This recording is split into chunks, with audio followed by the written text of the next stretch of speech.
Major Pervez Musharraf نے 1979 میں خانہ کعبہ پر قبضہ کرنے کی کوشش کرنے والے دہشت گردوں کے نرغے سے آزاد کرایا۔ پرویز مشرف مملکت خداداد اسلامی جمہوریہ پاکستان کے سابق صدر اور اس کی سرحدوں کے محافظ پاک فوج کے سابق سپہ سالار کی حیثیت سے یاد رکھے جائیں گے، مگر ان کا وہ کارنامہ جو ہر مومن کا خواب ہے، جس کی خواہش ہر مسلمان کی تمنا ہے، اس کے بارے میں بہت کم لوگ جانتے ہیں۔ 20 نومبر 1979 بروز منگل اسلامی سال کے پہلے مہینے محرم کی پہلی تاریخ تھی۔ خانہ کعبہ میں نماز فجر ادا کی جا رہی تھی۔ امام صاحب نے سلام پھیرا ہی تھا کہ کچھ حملہ آوروں نے ان کو گھیرے میں لے لیا اور لاؤڈ سپیکر اپنے قبضے میں لے لیا۔ اس وقت حرم شریف میں ہزاروں نمازی موجود تھے۔ حرم شریف کے ان حملہ آوروں کا سرغنہ 27 سالہ محمد بن عبداللہ القحطانی تھا، جس نے 4 سال تک مکہ یونیورسٹی میں اسلامی قانون کی تعلیم حاصل کر رکھی تھی۔ اس نے لاؤڈ سپیکر پر اعلان کیا کہ وہ اس صدی کا امام مہدی ہے، میرے ہاتھ پر سب لوگ بیعت کریں۔ He told a certain person to stand up and called him to the microphone and he said, "O Muslims, this is your Mahdi.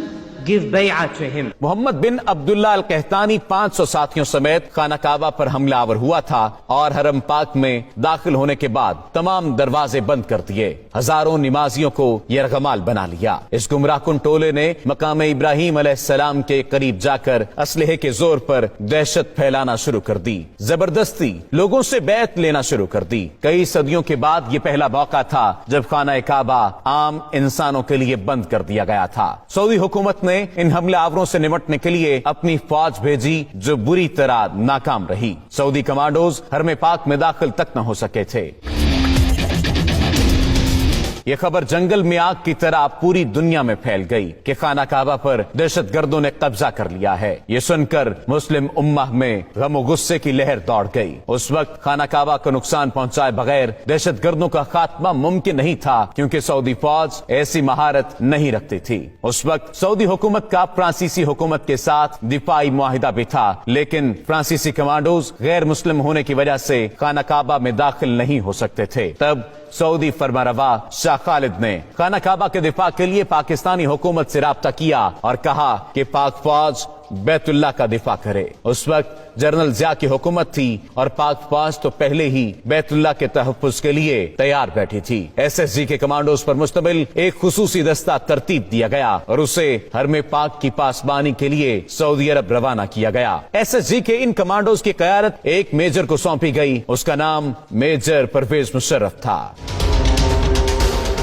جب پاکستانی کمانڈوز کا یہ دستہ حرم پاک پہنچا تو اس وقت دہشت گردوں کے قبضے کو 1 ہفتہ ہو چکا تھا۔ پاک فوج کے کمانڈوز کا یہ ٹریڈ مارک ہے کہ یہ اپنے دشمن پر اتنی تیزی سے حملہ آور ہوتے ہیں کہ انہیں سنبھلنے کا موقع بھی نہیں دیتے۔ یہاں پر معاملہ کچھ مختلف تھا، کیونکہ بات خانہ کعبہ کی حرمت کی تھی۔ میجر پرویز مشرف کی قیادت میں SSG کے کمانڈوز نے حرم پاک کا کیمروں کی مدد سے جائزہ لیا۔ میجر پرویز مشرف نے دہشت گردوں کی پوزیشن کو مارک کیا اور حکمت عملی بنانا شروع کر دی۔ میجر پرویز مشرف نے سعودی حکام سے کہا کہ مسجد حرام کے صحن میں پانی چھوڑ دیا جائے اور کمانڈوز کو ہیلی کاپٹر کے ذریعے مسجد کی چھت پر اتارنے کی اجازت دی جائے۔ اجازت ملنے کے بعد SSG کے کمانڈوز کا اصل ایکشن شروع ہوا۔ ایک طرف مسجد حرام کی چھت پر کمانڈوز اترنا شروع ہوئے تو دوسری جانب خانہ کعبہ کے صحن میں کھڑے پانی میں میجر پرویز مشرف کے حکم پر کرنٹ چھوڑ دیا گیا۔ اس فوری اور غیر متوقع کارروائی کی وجہ سے دہشت گردوں کے ٹاپ شوٹرز غیر فعال ہو گئے اور